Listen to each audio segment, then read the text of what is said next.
Hello everyone, আসসালামু আলাইকুম। আজকে আমার বাসায় দুপুরে রান্না করছি কই মাছের দু পেঁয়াজা, কবুতরের মাংস আর টমেটোর ভাজি। কিছুদিন আগে ভিডিওতে একটা আপুকে কই মাছের দু পেঁয়াজা করতে দেখেছিলাম। ওই ভিডিওটা দেখার পর থেকে আমারও কই মাছের দু পেঁয়াজা খেতে খুব ইচ্ছে করতেছিল।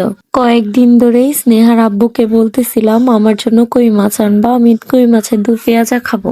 আমাদের বাজারে খুব কমই কই মাছ উঠে। আজকে দেখি এক চাচা সকাল সকাল বাসায় কই মাছ নিয়ে এসেছে। এটা দেখে তো আমি খুব খুশি হয়েছি। যাক, আজকে কই মাছের দু পেঁয়াজা করতে পারবো। লবণ হলুদ মাখিয়ে প্রথমে আমি মাছগুলো ভালো করে ভেজে নিয়েছি।